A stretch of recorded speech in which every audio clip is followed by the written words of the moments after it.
अंत भी नहीं अभवी जीव के अपेक्षा। तो ये अभवी क्यों है? अभवी क्यों है ये बताया रहा है? ये तो जिसका कोई फ्यूचर नहीं, उसका फ्यूचर क्यों नहीं है? उस जीव में अभव्यत्व गुण है। अब कह सको कि जिसका कोई फ्यूचर है ही नहीं, 3 काल में भी कभी मोक्ष में जाने वाले नहीं है। अभवी जीव तो ठेठ 9 ग्रह तक जा सकता है, परंतु मोक्ष तो उसके लिए नहीं, अनुत्तर विमान भी उसके लिए नहीं है, मोक्ष भी नहीं है। कारण अभव्यत्व है। नमक खारा क्यों है? कि स्वभाव है उसका, जिसका जो स्वभाव है। तो ऐसे अनंत जीव है जो अभवी है, जिसमें भव्यत्व गुण नहीं है। भव्यत्व गुण है जो 3 काल में भी मोक्ष में नहीं जाते। अभवी दीक्षा भी लेते हैं, आचार्य भी बनते हैं, और उनकी वो भी प्रवचन देते हैं, परंतु स्वयं के लिए उसका कोई उपयोग नहीं है। उनकी वाणी से 7 भवी जीव सम्यक दर्शन की ओर चल रहे हैं, पर खुद के लिए नहीं, कुछ नहीं। जैसे मराठी में कहते हैं, लोका सांगे ब्रह्म ज्ञान, स्वतः मात्र कोरडे पाषाण। इसका उदाहरण दिया था, जैसे कोई कैसेट किसी का प्रवचन उसमें फिट किया है, कैसेट रिकॉर्ड किसी का प्रवचन रिकॉर्डिंग किया है, फिट किया है, और वो जब अपन कैसेट पुनः सुनते हैं, वह जैसा है वैसा सुनाएगी, पर कैसेट को उसका क्या है? ऐसे जड़वत या अभवी जीव है। क्रियाएं बहुत तूफान क्रियाएं हैं। अब इसका थोड़ा उदाहरण बताऊं कि अभवी जीव की क्रिया कैसे होती है। वो जीव जो दीक्षा ली है तो अभवी, पर दीक्षा ली है जिस समय करे में भंते का पाठ हुआ, वहां से लगाकर अंतिम सांस तक, जितना भी समय होगा अंतिम सांस तक, एक सरसों के दाने जितना अप्राश्युक आहार भी उसके पेट में गया नहीं है। एक सरसों के दाने जितना आहार उसके पेट में नहीं गया। यानी साधु के जो 125 अतिचार के पूरे पाले हैं, कहीं भी दूषित नहीं है, परंतु वो अभवी है। वो उसको द्रव्य साधु कहते हैं। और सम्यक दृष्टि सहित जो पंच महाव्रत है वो भाव साधु है। तो द्रव्य साधु वो है कि जिसने 125 अतिचार में एक भी दोष नहीं लगाया है। तो वर्तमान के साधुओं की क्या दशा है, चिंतन कर लो, उस पर चिंतन करो, करना जरूरी। हमें किसी को निशाना नहीं बनाना है, सिर्फ हमारी जानकारी में होना चाहिए। मैं कहूं इसलिए तुम सबको कहते मत फिरना साधु संतों की, तो भी उपकार है साधु संतों के, तुम्हें वितराग मार्ग बता रहे हैं। भले ही संयम में दोष लग रहे हैं, पर श्रद्धा अटूट है उनकी। जिनदेव के प्रति देवजंत गुरु निग्रंथ और दया में धर्म, इन 3 के बाहर जो गया नहीं, श्रावक और साधु जो गया भी नहीं, 3 के इसमें है पूर्ण पक्का।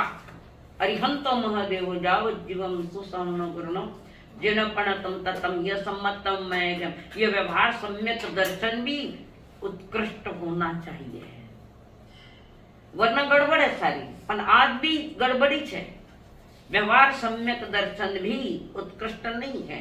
कई देवी देवताओं की हम साधना करते हैं, संसारी देवी देवताओं की भी साधना करते हैं। ये पूजन, घर का माता जी पूजन, अमुक कर दो, ये सब नहीं चलता। कम से कम ये तो प्योर माल होने दो। देवयंत गुरु निग्रंथ और दया हमारा धर्म है, इतना ही मजबूत रखो। उत्कृष्ट पुण्य बंधेगा तो अगले जन्म में मनुष्य मोक्ष मार्ग के 8 कारण आपको प्राप्त होंगे। मनुष्य जन्म, आर्य क्षेत्र, उत्तम गुण, परिपूर्ण इंद्रिया, निरोगी काया, लंबी आयु, संत समागम और शास्त्र श्रवण। ये 8 बोल अनंत बार मिले हैं। अनंत बार होगा पात्र भी लिया है, परंतु मोक्ष मार्ग का सम्यक दर्शन के अभाव में हमारी छुटका नहीं हुई है। तो यहाँ पर जो अभवी जीव है, अनादि अपद्यवस्या, ये 3 काल में भी मिथ्यात्व को छोड़ेंगे नहीं। जिसकी आदि भी नहीं और जिसका अंत नहीं, अभवी जीव के अपेक्षा। अब दूसरा एक जीव है तो भवी परंतु दुर्भवी, दुर्भागी जिसको कहते हैं। मोक्ष उसमें भी दुर्भवी जीव के पास भी भव्यत्व गुण है, उसका फ्यूचर हो सकता है, परंतु 3 काल में धर्म का सानिध्य नहीं मिलेगा। 3 ही काल में, जैसे दुर्भवी जीव वो है, काल में भी उसको देव गुरु धर्म का सानिध्य नहीं मिलेगा। जैसे मेरू पर्वत के नीचे की मिट्टी घड़ा बनने योग्य है, परंतु कुंभकार का सानिध्य नहीं, निमित्त नहीं मिलेगा उसको। दुर्भवी, दुर्भागी, योग्यता है पर नहीं मिलता। जैसे एक बच्ची है, शादीशुदा है और बाल विधवा है, पुत्र प्राप्ति की योग्यता है पर पति का वियोग है। और अभवी कैसे है? बांझ बाई के समान, पति भी है ना पत्नी भी है पर बच्चे पैदा नहीं होते। ऐसा ये अभवी, दुर्भवी, बाल विधवा के समान।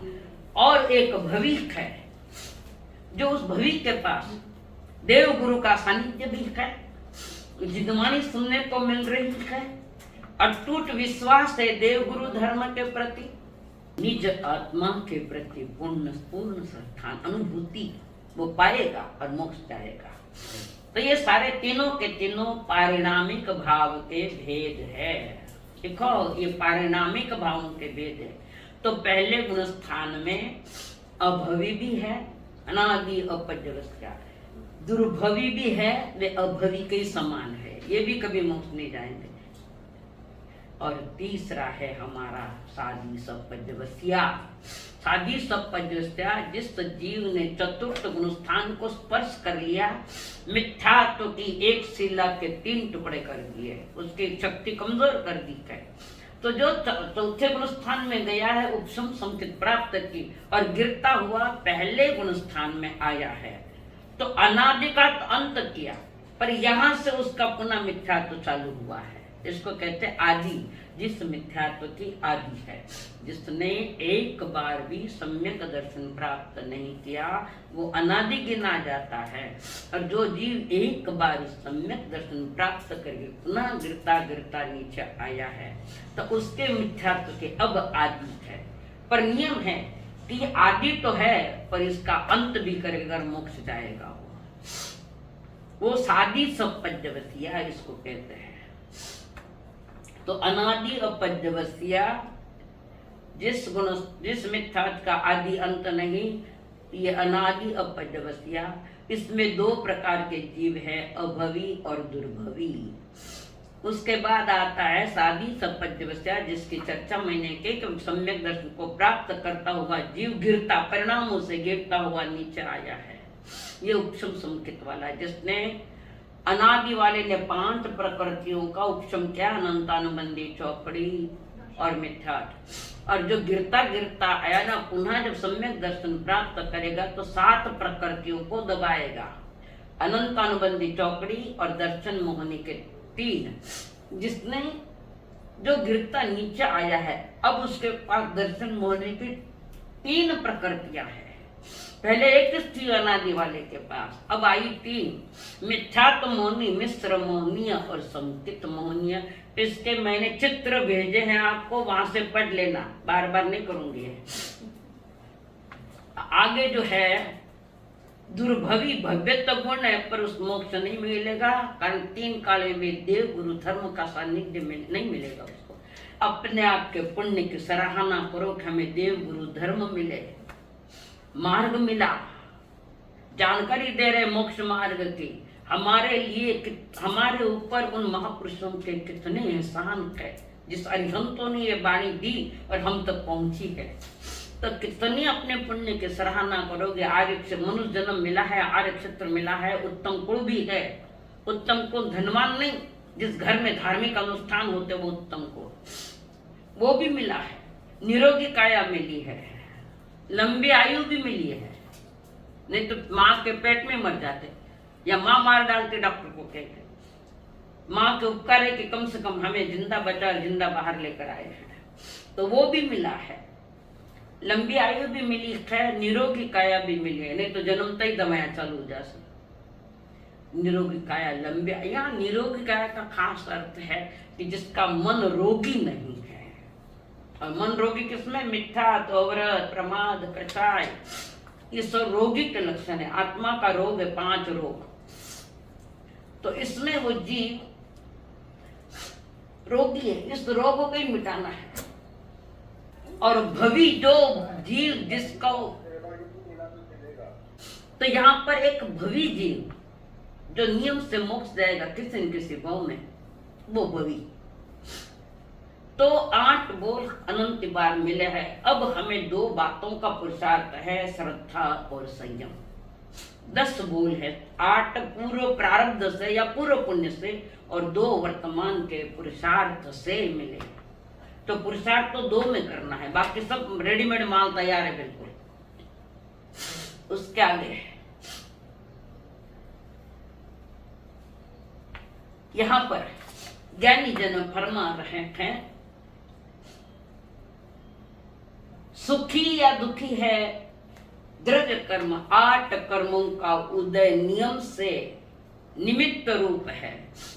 कर्म मैंने इकट्ठे किए हैं, मेरे हर उदय पर मेरा हस्ताक्षर है, खुद का, दूसरे का नहीं है। मेहमानों को घर बुलाए तो मेहमान तो घर आएंगे, आने के बाद मत कहना खाने कौन बुलाए, तुम नहीं बुलाए, तुमने पुकारा हम चले आए। मिथ्यात राग द्वेष के साथ वर्तमान में जो भी उदय है, तो मिथ्यात राग द्वेष के परिणाम करके पहले वाला गया नया लेकर आ गया। ऐसे ही समझो, चिंटी निकली मूंगी, मूंगी मराठी में चिंटी निकली और ऊंट आके बैठ गया। अनंत अनंत प्रति समय आयुष्य कर्म छोड़कर अनंत अनंत कर्मों का बंध हो रहा है। इसको रोकने के लिए परमात्मा ने संवर और सामयिक की बात रखी है। सबसे बड़ी साधना है तो संवर और सामयिक। और जिसने संवर और सामयिक को साध लिया उसका प्रतिक्रमण भी हो जाता है, उसका प्रत्याख्यान भी। नए कर्म बंधे नहीं है। तभी इस पहले गुणस्थान में और क्या है, उदय कर्म। सावधानी तो हमें उदय में रखना है, प्रति समय नए नए कर्मों का उदय है। सावधानी होगी हमारी उदय में। और वो सावधानी क्या, मैं एक ज्ञायक भाव, खाली जानूं देखूं, प्रतिक्रिया नहीं दूं, रिएक्शन नहीं दूं। जो भी उदय उसका ज्ञाता दृष्टा, आ रहा है जा रहा है, आ रहा है जा रहा है। सावधानी ज्ञानी कहते हैं सिर्फ वर्तमान समय जब कर्म उदय है वर्तमान में, उस समय तुम्हारी सावधानी है। इसी बात को लेकर उत्तराधीन के 10वें अध्याय में कहा है, समयम गोयम मापमाय। एक समय मात्र का भी प्रमाद मत करो। भूत तुम्हारे पास नहीं, भविष्य तुम्हारे पास नहीं। समय की बात करो तो आपके पास सिर्फ वर्तमान है। यही वर्तमान जाता जाता भूत में जाता है और भविष्य वर्तमान लेकर आता है। तो सावधानी सिर्फ वर्तमान के एक समय की। और जितनी सावधानी हमारी बनी रहेगी वर्तमान समय में, जीव अपने लक्ष्य की ओर जरूर चलेगा। और इसकी जानकारी मैंने पहले दी कि मिथ्यात्व वाला जीव सम्यक दर्शन की ओर जाता हुआ कितना पुरुषार्थ कर रहा है। वो करण की अधम प्रवृत्तिकरण, अपूर्व करण, इसके पेपर भी भेजे हैं हमने आपको और बताया भी है। अनिवृत्तिकरण, तो अधकरण में अपूर्वकरण, अधकरण अपूर्वकरण और हमारा अनिवृत्तिकरण। तो अपूर्वकरण इसमें भवी जीव भी जाता है वहां तक, पर अनिवृत्तिकरण उसको नहीं मिलता। वहां तो सिर्फ भवी जीव जाएगा। और जो अनिवृत्तिकरण तक पहुंच गया है उसको अंतर्मूर्त के भीतर से सम्यक दर्शन होगा, वो स्पर्श कर लेगा। पुरुषार्थ तो सारा उसका मिथ्यात्व में है, इसलिए मिथ्यात्व को हमने गुणस्थान के इसमें लिया हुआ है। गुणस्थान को, मिथ्यात्व को हमने गुणस्थान में लिया है, कारण सारा पुरुषार्थ उसमें। और जीव जब एक बार सम्यक दर्शन प्राप्त कर लेता है तो 70 कोटा कोटि सागरोपम वाला कर्म बंध नहीं करता। एक बात। दूसरी, 70 कोटा कोटि सागरोपम का बंद करने वाला जीव सन्नी पंचेंद्रिय होगा, असन्नी वाले आदि नहीं है। जिसको चिंतन करने की शक्ति है, जिसको भाव मन है, साथ में द्रव्य मन भी, तो वो जीव 70 कोटा कोटि का बंद कर सकता है। पर जिसने एक बार सम्यक दर्शन प्राप्त किया है वो 70 कोटा कोटि कर्म का बंध नहीं करता। एक कोटा कोटि सागरोपम में पल्य के असंख्यात भाग। अब जवाबदारी रहेगी सम्यक दर्शन प्राप्त करने के बाद कर्मों को हटाने की जवाबदारी चारित्र में है। वो अचारित्र यानी क्रोध मान माया लोभ। और जितने जितने हमारे कषाय पतले होते जाते हैं, कमजोर होते जाते हैं, क्रोध मान माया लोभ राग द्वेष जितने कमजोर होते जाएंगे उतना उतना चेतना की अवस्था शुद्धिकरण की ओर जाएगी। ये कंडीशन ऐसी है हमारी, देखना जानना और निकालना। तो देखना जानना हमारा सम्यक दर्शन और सम्यक ज्ञान में आ रहा है, और निकालने का काम चारित्र धर्म करता है। जैसे पहले उदाहरण दिया हमने आपको, कपड़े के दुकान में आप गए और खरीदी करने कपड़ा, तो उसको ले कपड़ा दिखाओ, शब्द पर गौर करना, कपड़ा दिखाओ, किसका है? सूट का बताओ, सूट का कपड़ा, सफारी का कपड़ा दिखाओ हमको। दुकानदार ने कपड़ा दिखा दिया, फिर उसकी जानकारी लेते हो, किस कंपनी का है, कीमत कितनी है, आदि आदि जानकारी लेते हो, कलर आदि जो कुछ भी जानकारी। तो देखो विधि पूर्वक जैसे लोक व्यवहार चलता है, यहाँ भी वितराग मार्ग विधि पूर्वक चलता है। तो देखना अनुभव करना दर्शन, देखना जानना ज्ञान, और फिर खरीदना वो है चारित्र। घर परिवार में बहुत दिनों से आए हो, दरवाजा खोला है तो आपको कचरा दिखा, फिर जान लिया कहाँ कहाँ कचरा इकट्ठा हुआ है, देख लिया जान लिया, फिर झाड़ू लेके निकालना। तो ये झाड़ू है हमारा चारित्र धर्म, यानी कषायों को कमजोर करना। समझ में आ रही है बात? समझ में आई क्या?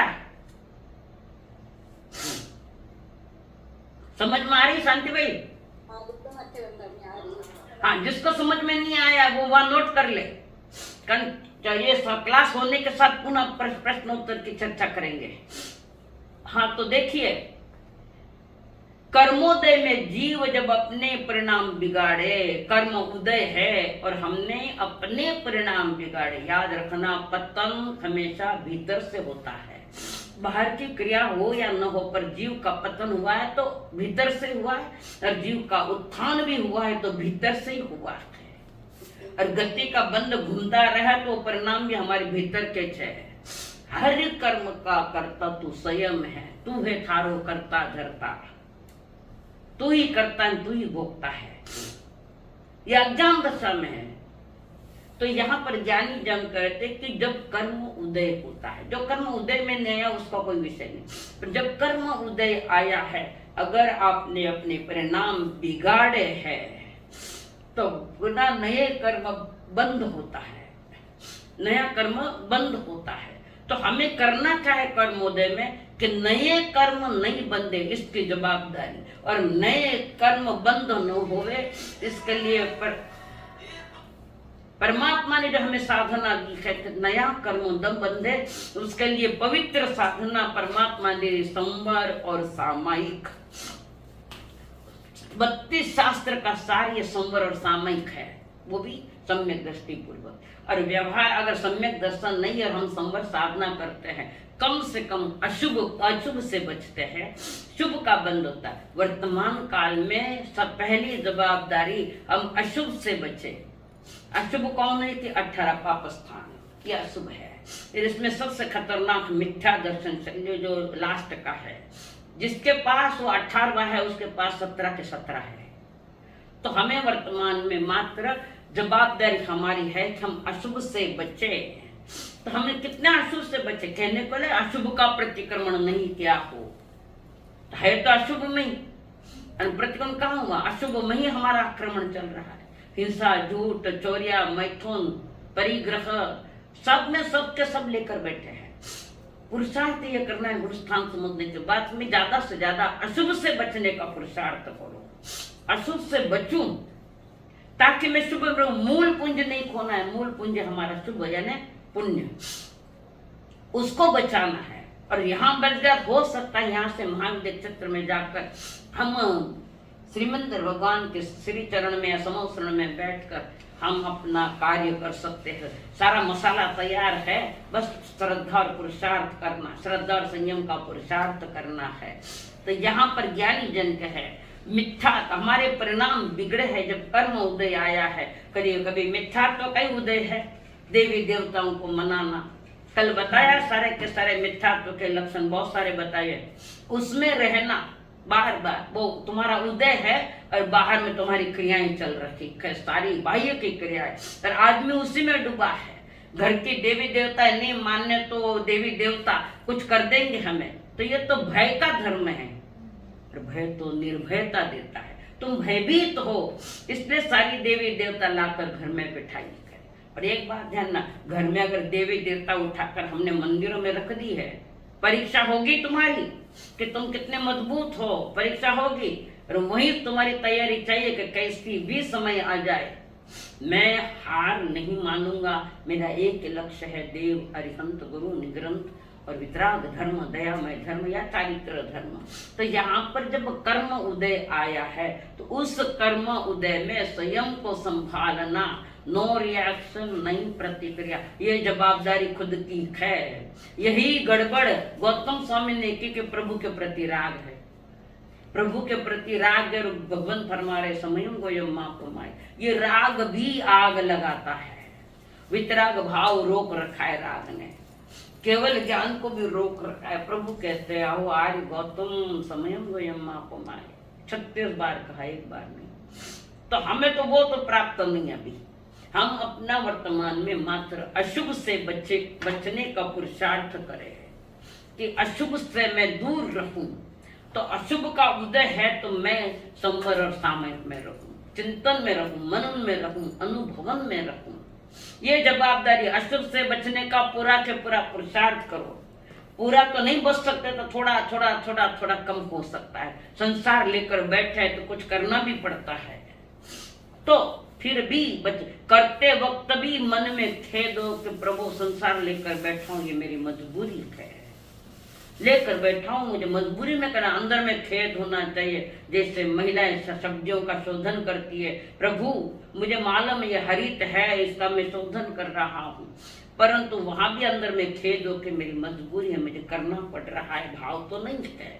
क्योंकि आपको तरस के त्याग है, एक इंद्रिय की मर्यादाएं हैं, ये सब्जियां सब एक इंद्रिय में जाती है। एक इंद्रिय ने जिसको सिर्फ शरीर मिला है, अगली इंद्रिया नहीं मिली है। और मिथ्या कर्म जो किए हैं, जीव को मिथ्या दृष्टि नहीं बनावे, क्रिया या कर्म या काम, जब कर्म उदय में आया है उस उदय को निमित्त बनाकर जीव भीतर में मिथ्यात्व के परिणाम कर रहा है। अपराध स्वयं का है, जो अपराध करेगा उसको जेल में जाना पड़ेगा। कितनी जेल है अभी, जेल कितनी है, बाहर की नहीं अंदर की जेल कितनी है। उर्मिला जी पड़ा हुआ है, जेल कितने, 24 दंडक, जहां जीव सजा भुगतता है वो जेल है। और हमारी जो भी वर्तमान मनुष्य में ये राजकीय जेल है, यहां से चाहो तो बाहर निकल सकते पुरुषार्थ से, नहीं तो बैक टू पैवेलियन जाओ, पीछे होना। मनुष्य जन्म ऐसा है कि यहाँ से हम जेल से छूट सकते, पूरा तो नहीं छूट सकते, फिर भी जितना छूट सकते हैं तो यहाँ से महाविद्यालय में जाकर पूरा छूट सकते हैं। जवाबदारी तुम्हारी है। अपराध स्वयं जीव का है, जैसे अग्नि में हाथ डाला तो हाथ जलना है, मालूम है तो पुनः भी अग्नि में हाथ डाले, ये मूढ़ता है जीव की। मूर्ख नहीं, मूढ़ है जीव। कल बताया ना, देव मूढ़ता, गुरु मूढ़ता और लोक मूढ़ता कल बताया हुआ है। आगे जीव को जो तत्व संबंधी अज्ञान है, 7 तत्वों का ज्ञान नहीं, 7 तत्वों का न चिंतन है न मनन है। 7 तत्वों का जिसके पास ज्ञान नहीं, अंदर से खाली बुद्धि का नहीं, अज्ञान का जो उदय है, और जीव जो तत्व का अश्रद्धान है, तत्वों पर श्रद्धा नहीं। आपको तो अपने निज आत्मा पर, निज चेतना पर भी अश्रद्धान है। अपने अस्तित्व का ज्ञान नहीं कि मैं ज्ञान दर्शन वाला हूं, मैं जीव तत्व हूं। अपने अस्तित्व का जिसको ज्ञान होने लग जाएगा वो सम्यक दृष्टि आत्मा है। अभी हमें अपने अस्तित्व का ज्ञान नहीं, तत्वों के प्रति श्रद्धा नहीं, देव गुरु धर्म के प्रति रुचि नहीं, संसार के भोगों में रुचि है, इंद्रिय विषयों में रुचि है, बाहर की चीजों में रुचि है, शरीर के ऊपर रुचि है, शरीर को रात और दिन सजाता बैठा है, कितना सुंदर शरीर होगा, कितना ही सजाओ, पर ये परिवर्तन तो शरीर का होना ही होना है। आप स्वयं देख लो, तुम जन्मे तब कैसे थे, जवानी में कुमारावस्था में कैसे थे, और आप तुम्हारे शरीर के दशा तुम्हारे ज्ञान में नहीं रहा, तुम्हारे ज्ञान में वो बाहर की चीजें ज्यादा आ रही है, अपने शरीर के साथ ऐसा हो रहा है, और उसी शरीर को मुर्दे को सजा रहे हम लोग, मुर्दा सज रहा है, जिंदा आत्मी चेतना हमारी वो सज नहीं रही है, उसको सजाने के लिए ज्ञानी कहते हैं तू संवर और सामयिक का ध्यान रख, और तत्वों 7 तत्वों को ठीक से जान। पहले बताया हुआ है 7 तत्वों को, छोटी छोटी परिभाषाएं हमने आपको दी है। मिथ्यात्व का उदय भयानक है, और सबसे ज्यादा कर्म परमाणु, सबसे ज्यादा कर्म कार्मण वर्गणा यानी समूह, सबसे ज्यादा कर्म वर्गणाएं मिथ्यात्व की है। ये जड़ मूल हटे नहीं तब तक तुम कितना ऊहापोह कर लो, मार्ग तैयार नहीं होता है। वृक्ष की डालियां तोड़ने से वृक्ष रुकता नहीं, डालियां तो पुनः फैलती है, पर जिस दिन जड़ मूल से अगर वो वृक्ष उठा दिया, वो है मिथ्यात्व हमारा। तो इस पर हमारी जागृति, सतत जागरणा, चिंतन, मनन, अनुभवन होता चाहिए। तो मिथ्यात्व ये जड़ है, जड़। और ज्ञानी जन जब अपना अपना अपराध जानेगा, मैं अपराधी हूं ये भी मालूम नहीं है तुम लोगों को कि मैं अपराधी हूं, मैं होशियार हूं, मैं ज्यादा अमुक हूं, मैं तो, अरे तू तो अपराधी है, मिथ्यात्व का रोग लेके बैठा है। अपराध जानेगा, स्वीकार करेगा और उसे दूर करने का प्रयास करेगा, अपना दोष स्वीकार करेगा, तब वही पुरुषार्थ कर सकता है। जिसको ये अनुभव में आएगा कि मैं अपराधी हूं, अपने अपराध को स्वीकार करके स्वयं को जिस दिन तुम अपराधी मानोगे, उस दिन तुम्हारा धीरे धीरे नया जन्म चालू हो जाएगा, मोक्ष मार्ग का, वितराग मार्ग का। जीव अपने परिणामों से दुखी सुखी है, दुखी भी है तो निज के परिणाम, सुखी है तो निज के ही परिणाम। ये सुख और दुख ये विचारों का खेल है, भाव मन के विचारों का खेल है। सुख दुख आनंद है वो मेरा स्वभाव है, निज आत्मा का मेरा स्वभाव आनंद स्वरूप है, मैं सुख दुख वाला नहीं हूँ। तो ज्ञानी जन के वो विभाव परिणाम को ही अपना स्वभाव मान रहा है। ये विभाव परिणाम मिथ्या व्रत ब्रह्मा सब ये विभाव परिणाम है, आत्मा का परिणाम नहीं। आत्मा का परिणाम तो शुद्ध आनंद वाला है। जिस दिन मैं आनंद स्वरूप को जानूंगा, उस दिन आपका पुरुषार्थ सही दिशा में चलेगा। इस भव तरु का मूल एक जानिए मिथ्या भाव, ताको करिए निर्मूल अब करिए मोक्ष उपाय। तो यहाँ पर ज्ञानी जन कह रहे हैं मिथ्या भाव, मिथ्यात्व अर्थ है मिथ्या परिणाम, मिथ्या भाव जो श्रद्धा ज्ञान चारित्र तीनों गुणों की विपरीतता है, तीनों विपरीत में है, स्व में नहीं है। वो भी मिथ्याई ज्ञान है, मिथ्याई श्रद्धा है, मिथ्याई चारित्र ने सामयिक पे ले ली तो उसमें कषाय चल रहे हैं। तुम सामयिक लेते और पारते वक्त बोलते तो हो 10 मन का 10 वचन का 12 काया का, कोई दोष लगा तुम्हें 32 दोष, इसका अर्थ मालूम नहीं क्या? बोलने में बोलते हो, सामयिक पारते वक्त ये नमस का पाठ बोलते, तो इन 32 दोष के तुम्हारे ज्ञान में है क्या? बोलने को तो बोलते बराबर है ना। 32 दोषों में से कोई दोष लगा हो, पर 32 दोष तो मालूम ही नहीं है, फिर क्या दोष लगा? सर दोष न तो पड़े हो। पहले भी कह दिया 32 दोषों को याद करना। आज के 8 दिन के बाद मैं पूछूंगी, प्रश्न उत्तर के रूप में 5 प्रश्न भेजूंगी, उसमें ये लिखूंगी, किताब में बिना देखे लिखना है, ये तुम्हारी जवाबदारी है। तो मिथ्या भाव से हमारा श्रद्धान खोटा है, मिथ्या दर्शन है, ज्ञान भी मिथ्या और चारित्र भी मिथ्या। ये तीनों ही विपरीतता को प्रकाशित करता है। विपरीतता, मिथ्या दृष्टि, मिथ्या ज्ञान, मिथ्या चरित्र, कषाय यानी कष, किसकी खेती कर रहा है? संसार की खेती कर रहा है वो। कश आय यानी इनकम, कश यानी संसार, जहां संसार की खेती होती है वो है कषाय।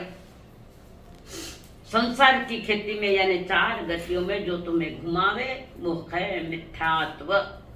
चारित्र की अपेक्षा, मिथ्यात्व की अपेक्षा प्रथम गुण स्थान वाले जीव के परिणाम विपरीत हो गए। जो मिथ्यात्व में पड़ा है उसके परिणाम ही सारे खोटे के खोटे हैं। ये मैं बार बार इसलिए कह रही हूँ कि इसको जानना और समझना तुम्हारी जवाबदारी है। श्रद्धा गुण के विपरीत परिणमन के कारण चारित्र धर्म का भी परिणमन विपरीत है। जब हमारी श्रद्धा ही खोटी है, मिथ्यात्व की है, तो चारित्र भी हमारा खोटा है। इतना काम करता है वर्तमान में, 32 दोष डालकर सामायिक लिया या व्रत के जो करण और योग जो बताए वो अगर व्यवस्थित पालते तो पुण्य का बंध होता है। इसलिए मैं कह रही हूँ अशुभ से बचने का पुरुषार्थ करो और पुण्य कमाने का काम करो। मोक्ष के अभी संभावना नहीं है, पर मोक्ष प्राप्ति के साधन पुण्य देता है, तो पुण्य हमारे पास आवश्यक है। आजकल क्या हो रहा है कि पुण्य तो ठहाका मार रहा है, पर पुण्योदय में आज जीव पाप ज्यादा कर रहा है। पुण्योदय में पाप करना, इसी का नाम है पंचम काल। पुण्योदय में पाप करना, इसी का नाम पंचम काल। चंद उंगलियों पर गिने जितने जीव के पुण्योदय में सही कार्य कर रहा है, सब पाप से बचने का पुरुषार्थ कर रहा है, पुण्योदय में है। बहुत चंद लोग हैं जो पुण्योदय में पुनः पुण्योदय कर रहा है, पुण्य बंद कर रहा है, पर अधिकतर लोग पुण्योदय में पाप कर रहे हैं। खाओ पियो मौज करो, धन मिलाए ऐश करो, भले लेडीज हो नहीं तो जेंट्स हो नहीं तो तुम्हारा परिवार हो, सभी इसी में डूब रहे हैं। तो ज्ञानी जन मिथ्या चारित्र के पुनमन में मुख्य कारण मेरी आत्मा के चारित्र गुण की, अपनी स्वयं की उस समय की योग्यता। जिस समय मिथ्यात्व का उदय, तो तुम्हारी योग्यता और अयोग्यता इसका निर्णय तुम्हें करना पड़ेगा। मैं योग्य हूँ यानी उदय में मैं नया कर्म नहीं बांधूं, उदय में सिर्फ जानूं और देखूं, उदय में मैं एक गायक भाव में रहूं, ये जवाबदारी हमारे खुद की है, वर्तमान समय की। तो ज्ञानी जन करे चारित्र गुण की, अपनी स्वयं की उस समय की जो योग्यता है। कर्मोदय में तुम चारित्र तो ले बैठे, अगर कषाय करते बैठे हो, क्रोध, किसी के प्रति क्रोध है, किसी के प्रति मान है, किसी के प्रति माया है, किसी के प्रति लोभ है, गप्पे लड़ाते बैठे, समय के कल्याण बातें करते करते 2 समय का समय खा गया। क्या किया हम? एक भी करो तो पवित्र करो, शुभ करो। तो इसके लिए अगर हमारी योग्यता नहीं है, यानी हम मोक्ष मार्ग में, वर्तमान में मोक्ष मार्ग छोड़ो, सम्यक दर्शन के लिए हमें अभी अयोग्य है, अपात्र है। अपनी पात्रता जानो। आपकी पात्रता भी, जितनी पात्रता भगवान महावीर की थी उतनी पात्रता आपके पास है, पर आपको अपने पात्रता का ज्ञान नहीं है। अपनी पात्रता को जानो कि वे गर्भज कर्म भूमि के थे, मैं भी कर्म भूमि का हूँ। वे सन्नी थे, गर्भस्थ थे, मैं भी सन्नी हूँ, गर्भज हूँ। वे भी कर्म भूमि वाले, मैं भी वे जन्म से गर्भ से आया, मैं भी गर्भ से आया हूँ। वे देवगुरु धर्म के सानिध्य में लेकर अपनी कमाई करी, मैं भी देवगुरु धर्म में कमाई कर सकता हूँ।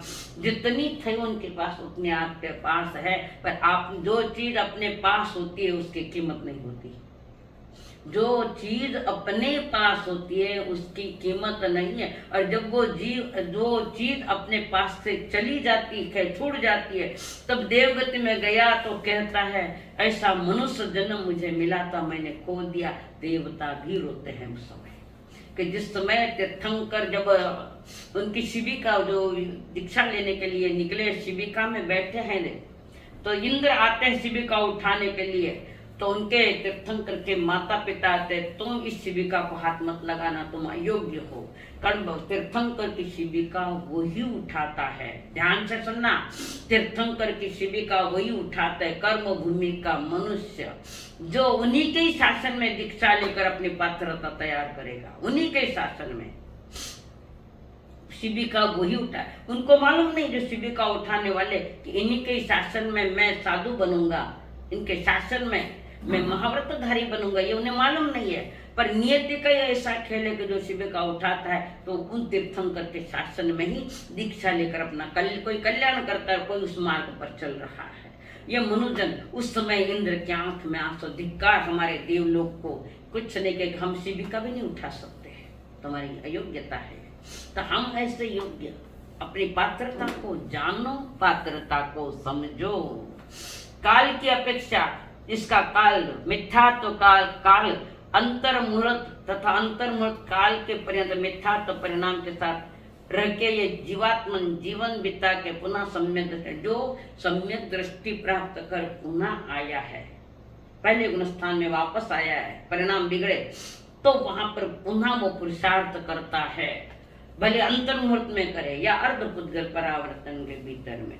तो अर्ध पुद्गल परावर्तन की परिभाषा थोड़ी बताइए, समय पर यथा समय कल उसको वापस बताऊंगी। तो मिथ्यात्व का काल उत्कृष्ट किंचित न्यून अर्ध पुद्गल परावर्तन मात्र, जब अंतर मुहूर्त काल अर्ध पुद्गल परावर्तन का शेष रहे तब जीव नियम से अर्ध पुद्गल परावर्तन के भीतर, जिसने एक बार भी सम्यक दर्शन प्राप्त किया है तो नियम से वो अर्ध पुद्गल परावर्तन के भीतर में वीतराग मार्ग पर आएगा और आत्म कल्याण करता हुआ मोक्ष चले जाएगा। ऐसा उत्कृष्ट प्रसाद सम्यक दर्शन और सम्यक संयम में चल रहा है। तो ज्ञानी जन कहते हैं मिथ्यात्व गुण स्थान हमने पाला है, हमने उसको स्वीकारा है, ये जवाबदारी मेरी खुद की थी कि मैं मिथ्यात्व में हूँ और पता नहीं कब तक रहेगा। तुम्हारे लिए कोई देव यंत्र गुरु निग्रंथ दया मेरा कुछ नहीं कर सकते, वे सिर्फ मग्ध मार्ग के दाता है, पुरुषार्थ तुम्हें करना है। माँ मुंह में कबल दे देगी, चबाना और निगलना तुम्हारी जवाबदारी है। तो ये अष्ट प्रवचन माता रूपी माँ तुम्हें जानकारी दे रखी है, ऐसा करो ऐसा करो। देव अरिहंत भी हमें जानकारी दे कि महाव्रती बनो, व्रती महाव्रती बनो। तो ये जवाबदारी वे मार्ग बता रहे हैं, मंजिल वे नहीं देते, मंजिल हमें प्राप्त करनी पड़ेगी। तो मार्ग के दाता उन मार्ग दाताओं ने तुम्हें सारी विधि विधान बताए, दिशा बताई है, फिर भी हम उल्टी दिशा में चल रहे हैं। तो ये जवाबदारी किसकी है? आप स्वयं की। थोड़ी जागृति रखो, थोड़े सावधान बनो। ये जन्म सावधान होने वालों का है, जो स्वयं के प्रति सावधान है, अपनी पात्रता तैयार कर रहा है, उसके लिए पुरुषार्थ कर रहा है और जिन वाणी को ध्यान से सुनकर उसका चिंतन मनन भी करता है, तो उनके लिए ये बात है। और मिथ्यात्व का मध्यम काल, मिथ्यात्व गुण स्थान के यथाग्र जगन्य काल अंतर मुहूर्त में 1 2 3 4 अंतर मुहूर्त आदि समय मिला के अनेक इसके भेद है, अंतर मुहूर्त के भी अनेक भेद है। तो हम जगन्य अंतर मुहूर्त पकड़े जो नीचे आया है वापस उसके लिए, और ज्यादा से ज्यादा अर्ध पुद्गल परावर्तन यहाँ तक है।